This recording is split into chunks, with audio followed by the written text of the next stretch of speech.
শুরু হয়েছে চলতি মৌসুমের হজযাত্রা। ভোরে 409 জন হজযাত্রী নিয়ে জেদ্দার উদ্দেশ্যে ঢাকা ছেড়ে গেছে সৌদি এয়ারলাইন্সের প্রথম ফ্লাইটটি।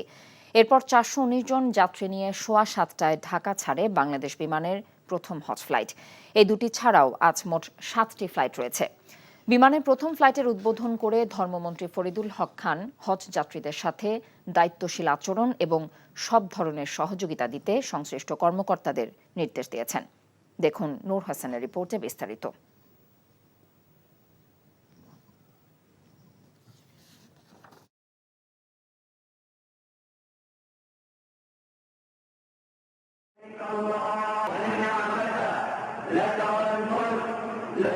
ইসলামের পঞ্চম স্তম্ভ পবিত্র হজ পালনে লাখো মুসল্লির পদচারণায় মুখরিত হতে যাচ্ছে পবিত্র মক্কা নগরী।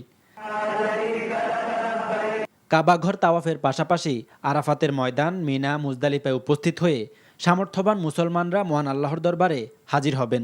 লাব্বাইক আল্লাহুম্মা লাব্বাইক ধ্বনিতে প্রকম্পিত হবে পুরো নগরী।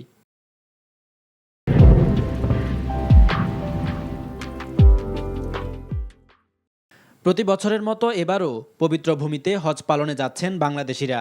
আর হজযাত্রীদের পৌঁছে দিতে বিমান বাংলাদেশ এয়ারলাইন্সের প্রথম ফ্লাইট বৃহস্পতিবার সকাল 7:20 419 জন যাত্রী নিয়ে জেদ্দার উদ্দেশ্যে হজরত শাহজালাল আন্তর্জাতিক বিমানবন্দর ছেড়ে যায়।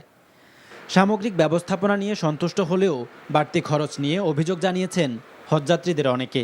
আমার কোনো অভিযোগ নাই, সবকিছুই সার্বিক পরিস্থিতি আমার কাছে ওভারঅল বেশ ভালোই এবং কমফোর্টেবলই মনে হয়েছে।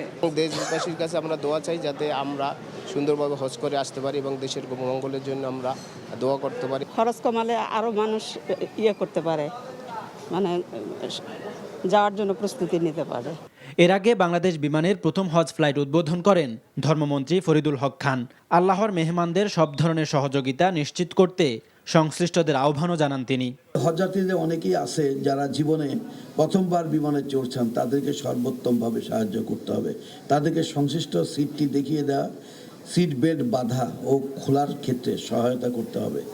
প্রক্ষালন কক্ষ ব্যবহারের ক্ষেত্রে অনেককেই সহায়তা দিতে হবে।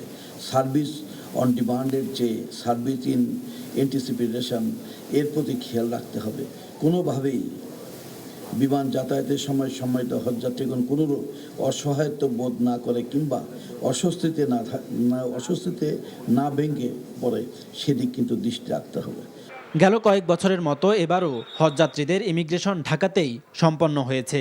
আর রোড টু মক্কা প্রকল্পের আওতায় বরাবরের মতো হজযাত্রীদের লাগেজ সহ সব মালামাল হোটেলে পৌঁছে দেওয়া হবে। এবছর বাংলাদেশ থেকে নিবন্ধিত মোট 85,231 জন মুসল্লির মধ্যে সরকারি ব্যবস্থাপনায় 4,416 জন আর বেসরকারি ব্যবস্থাপনায় সৌদি যাওয়ার কথা বাকিদের। এসব যাত্রীর অর্ধেকই বহন করবে বাংলাদেশ বিমান। সবশেষ ফ্লাইট ঢাকা ছেড়ে যাবে আগামী 10 জুন, আর 20 জুন হাজিদের ফিরতি ফ্লাইট শুরুর কথা রয়েছে। বাংলাদেশ সহ সারা বিশ্বের সামর্থ্যবান ধর্মপ্রাণ মুসল্লিদের স্রোত এখন পবিত্র মক্কা নগরীর দিকে।